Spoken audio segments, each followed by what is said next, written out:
ओम शांति। वर्तमान समय दुनिया की हालत बहुत ही नाजुक होती जा रही है, गिरावट की तरफ बढ़ती जा रही है। पहला, पौष्टिक भोजन करो, अच्छा ताकत वाला भोजन करो जिससे आपकी इम्यूनिटी बढ़े। दूसरा, संपूर्ण आराम करो क्योंकि शरीर को आराम की भी आवश्यकता होती है और आराम करेंगे तभी शरीर भी तंदुरुस्त होकर अपना कार्य करेगा। और तीसरा है व्यायाम अर्थात एक्सरसाइज। हम जितनी एक्सरसाइज करते हैं शरीर उतना शक्तिशाली बनता जाता है। तो ये तीनों ही बातें आजकल की दुनिया में शरीर के लिए बहुत जरूरी हैं। शरीर को ताकतवर बनाना, बीमारियों से लड़ने की शक्ति उसमें भरना, वो तभी हो सकता है कि जो भोजन हमको करना चाहिए वो भोजन हम करें जिससे हमारे अंदर शक्ति उत्पन्न होती रहे, हमारी इम्यूनिटी बढ़ती जाए और बीमारियों से लड़ने की क्षमता शरीर के अंदर आ जाए। तो इन तीनों ही बातों को हमें अपने जीवन में धारण करना है। ऐसे ही इस शरीर को चलाने वाली कौन है? आत्मा। आत्मा जो इस शरीर को चलाती है उसको भी ताकतवर बनाना है और वो आत्मा बनती है आध्यात्मिक ज्ञान के आधार पर, क्योंकि आध्यात्मिकता से मतलब है धारणा युक्त जीवन बनाना। उसमें सबसे पहले हमें अपने मन को पौष्टिक आहार देना पड़ेगा और वो आहार है पॉजिटिव विचारधारा। जब हम पॉजिटिव विचार करते हैं और उन पॉजिटिव विचारों के आधार पर हम अपने मन को संतुलित करते हैं तो हमें सुख, शांति और पवित्रता की प्राप्ति होती है।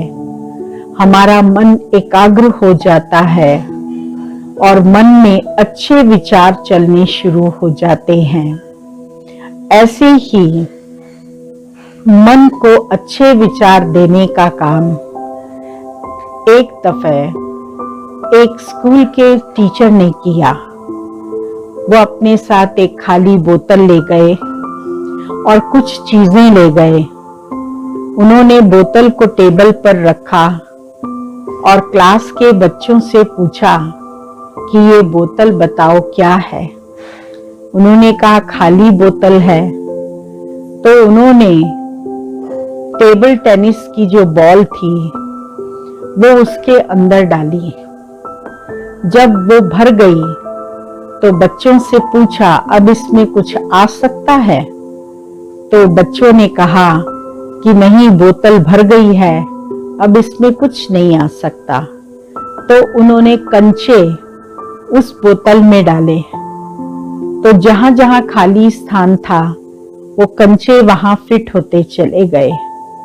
फिर उन्होंने बच्चों से पूछा अब इसमें कुछ और आ सकता है? तो बच्चों ने कहा कि नहीं, अब कुछ भी नहीं आ सकता है। तो उन्होंने रेत डाली तो जहां जहां और भी खाली स्थान थे वो रेत से भर गए।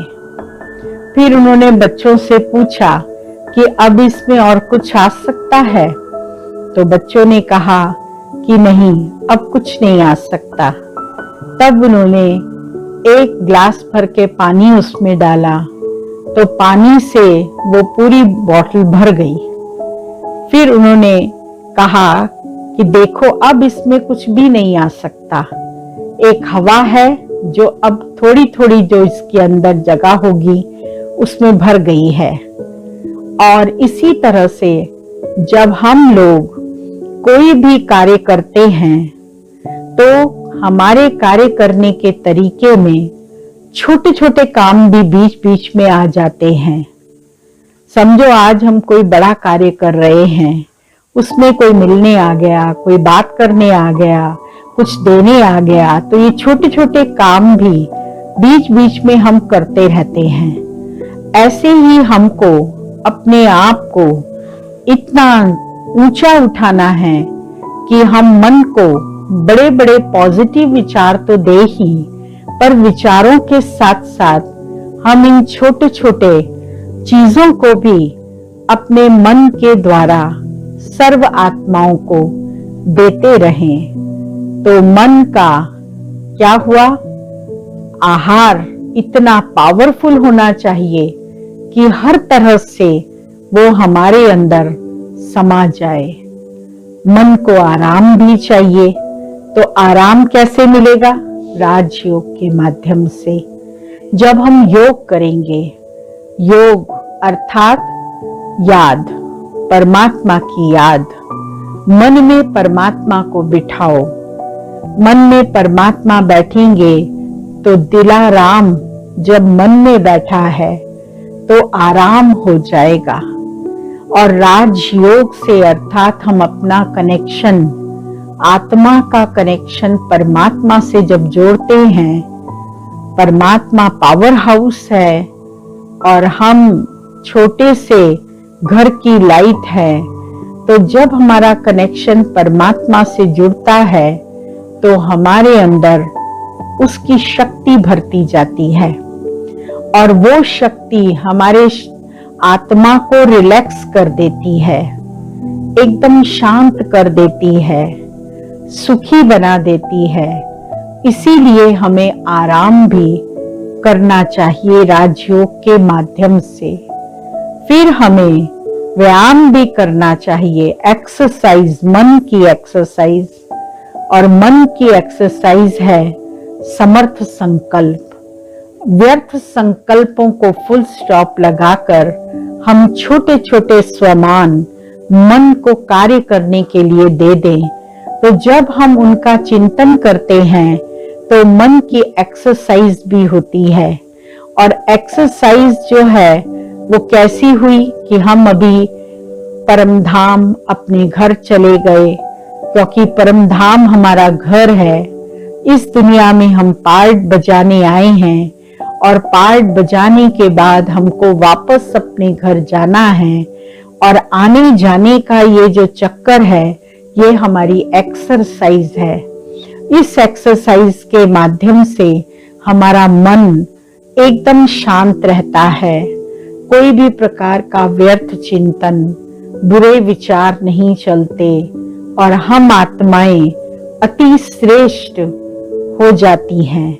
इसीलिए हमें आध्यात्मिक ज्ञान को बहुत एकाग्र होकर सुनना चाहिए, क्योंकि आध्यात्मिक ज्ञान परमात्मा के द्वारा सुनाया हुआ ज्ञान है। किसी मनुष्य आत्मा ने बैठ करके इस ज्ञान को नहीं लिखा, लेकिन परमात्मा हमें ये सिखाते हैं कि कैसे आप अपना बुद्धि का योग मेरे साथ जोड़कर कर्म योगी बन सकते हो। कर्म करते हुए परमात्मा की स्मृति हमेशा हमें अपने अंदर रखनी चाहिए। जितना हो सके परमात्मा की याद में रहें। चलते फिरते, उठते बैठते भगवान को निरंतर याद करते रहें। इस बात का हमको बहुत अभ्यास करने की आवश्यकता है। और ये अभ्यास तभी हो सकता है जब हम अपने आप को पहचाने कि मैं कौन हूँ। मैं शरीर नहीं, मैं आत्मा हूँ, मैं ज्योति बिंदु हूँ, भ्रिकुटी के बीच में रहती हूँ, परमधाम से मैं आई हूँ और यहाँ आकर अपना पार्ट बजा रही हूँ। और पार्ट बजाने के बाद मुझे वापस अपने पिता परमात्मा के पास जाना है, जो ज्योति बिंदु हैं, जिनका नाम शिव है, जिनके साथ मेरा संबंध है पिता और पुत्र का।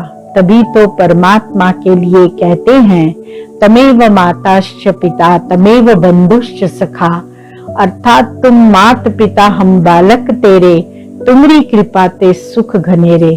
परमात्मा के साथ हमारे सर्व संबंध होने के नाते हम उससे हर एक संबंध की प्राप्ति सहज ही करते रहते हैं। इसीलिए हर समय परमात्मा की स्मृति रखें। इस बात का हम विशेष पुरुषार्थ निरंतर करते रहें। जितना करेंगे उतना ही हम बहुत सहज हो जाएंगे, सरल हो जाएंगे, शांत हो जाएंगे, सुखमय जीवन की प्राप्ति हो जाएगी और घर गृहस्थ में रहते हुए हम अपने जीवन को श्रेष्ठ बनाने का कार्य कर सकते हैं। हमें घर बार को छोड़कर जंगल में जाकर बैठने की आवश्यकता नहीं, परंतु अपना कारोबार करते हुए, प्रवृत्ति को चलाते हुए भी हम भगवान को